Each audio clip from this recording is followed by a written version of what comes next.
This is to show you a little shortcut when you have a pattern that has little tiny dots on it. I use a paper punch. Now sometimes you get a lousy paper punch and you just have to search until you find a good one. But to do those little dots up there, the first thing you're going to do is you're going to back your piece of wool with a piece of HeatnBond Light. And so what I like to do is I do dots. I tend to do dots in certain colors, and so I would find a nice yellow and a nice red, maybe a nice pink, and the colors that I know I'm going to use a lot, and I just put HeatnBond on a little square of it. And then as I need it, I'll just cut off a little tiny piece.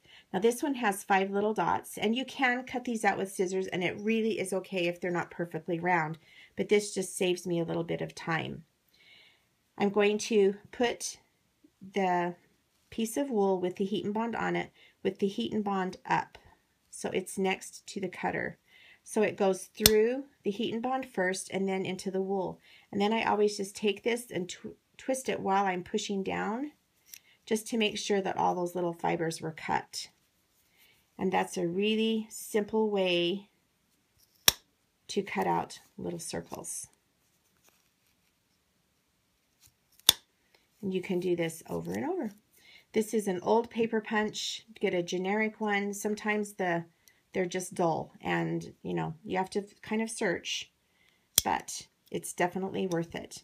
And then you just peel off the paper. A lot of times it comes off on its own, but you'll just peel off that little piece of paper, and then they're ready to applique.